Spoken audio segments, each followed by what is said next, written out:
কয়েকটা বিষয়ে পরিষ্কার বার্তা দিতে চাই। আজকে ছাত্রলীগকে নিষিদ্ধ করে রাখা হয়েছে, 15,000 শিক্ষার্থীকে শাস্তির আওতায় নিয়ে আসা হয়েছে, 5 লক্ষ শিক্ষার্থী শিক্ষা কার্যক্রমের বাইরে, কয়েক হাজার নেতাকর্মী কারাগারে, মামলা দেওয়া হয়েছে, কয়েক লক্ষ নেতাকর্মীর বিরুদ্ধে হত্যাকাণ্ডের শিকার হয়েছে অনেকে, মব সন্ত্রাস সহিংসতার শিকার হয়েছে লক্ষাধিক নেতাকর্মী। যেভাবেই হোক না কেন নতুন একটা সরকার ক্ষমতায় বসেছে, ক্ষমতায় আরো কিছুদিন থাকতে চান থাকুন, কিন্তু রাজনীতিকে রাজনৈতিকভাবে মোকাবেলা করুন। আমাদের অধিকার নিয়ে টাল বাহানা করবেন না। অবস্থার পরিবর্তন না হলে, আচরণ না বদলালে মনে রাখবেন এই নিষেধাজ্ঞার অস্ত্র আপনার বিরুদ্ধেও ব্যবহার করা হতে পারে।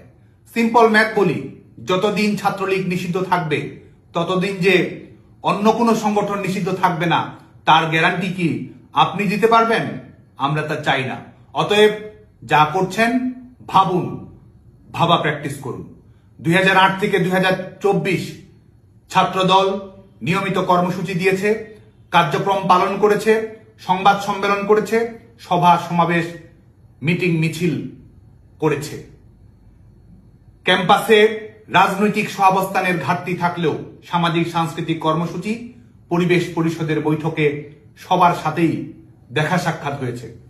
রাজনৈতিক সংকট থাকলেও শীর্ষ পর্যায়ের নেতা থেকে সকল পর্যায়ের কর্মী পর্যন্তই নির্বিঘ্নে একাডেমিক জীবন কাটিয়েছে।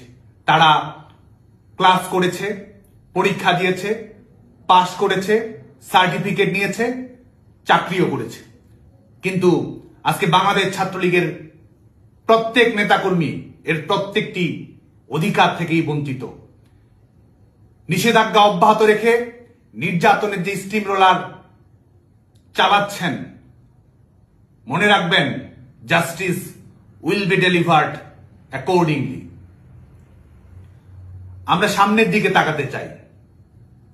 আমরা একটা মানবিক, গণতান্ত্রিক, সহিষ্ণু রাষ্ট্র ব্যবস্থা চাই।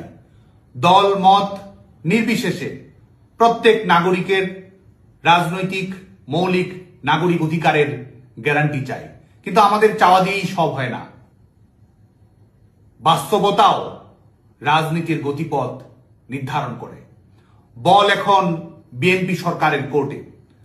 আমাদের নিষেধাজ্ঞা প্রত্যাহার করা হবে কিনা, আমাদের লেখাপড়ার অধিকার ফিরিয়ে দেওয়া হবে কিনা, আমাদের রাজনৈতিক অধিকারের নিশ্চয়তা থাকবে কিনা, এর মাধ্যমে আপনি শুধু আমাদের বর্তমান নির্ধারণ করছেন না, আপনার ভবিষ্যতও নির্ধারণ করছেন।